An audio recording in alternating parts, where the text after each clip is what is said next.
सवाल है, साहस, ये हिम्मत आती कहाँ से है?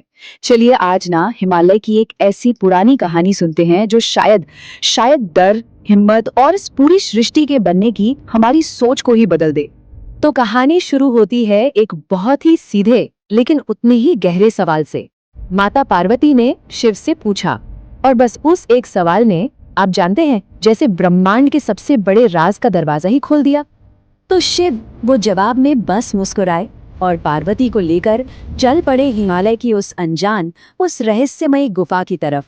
एक ऐसी गुफा जिसके अंधेरों में, कहते हैं, कदम रखने से देवता तक कांपते थे। देखिए, वो गुफा सिर्फ एक गुफा नहीं थी, वो एक वादा था, एक ऐसे राज को खोलने का वादा जो वक्त के शुरू होने से भी पहले से था। सोचिए कितना बड़ा पल रहा होगा वो। अच्छा, तो जैसे ही उन्होंने गुफा की उन गहराइयों में कदम रखा, सन्नाटा वो और भी गहरा होता चला गया। ऐसा सन्नाटा जहां आवाज भी घुट जाए।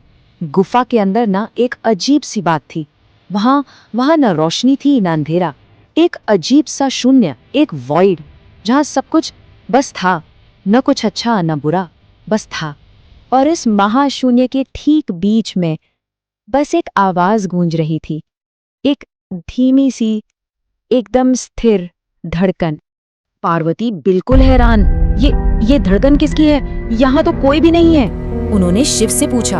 और बस यहीं से इस कहानी का सबसे बड़ा मोड़ आता है। तब शिव ने उस रहस्य से पर्दा उठाया। उन्होंने कहा, ये धड़कन, ये इस सृष्टि का पहला डर है, एक ऐसा डर जो जन्म लेने से भी पहले पैदा हुआ था। जरा इस पल को इमेजिन कीजिए, एक ऐसा मोमेंट जब कुछ बना नहीं था, बस बनने ही वाला था, और उस एक पल में हर कण, हर ऊर्जा अपने होने से, अपने अस्तित्व से डर रही थी। रोशनी डर रही थी अंधेरा बनने से, जिंदगी डर रही थी पैदा होने से। मतलब पूरी की पूरी सृष्टि एक गहरी हिचकिचाहट में, एक हेजिटेशन में जिसे जम गई थी।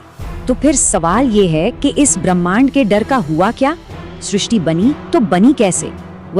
इसका जवाब शिव के उस एक कदम में है जिसने सब कुछ, लिटरली सब कुछ बदल दिया। और पता है, यही इस कहानी का सबसे अहम हिस्सा है, दिल है इस कहानी का।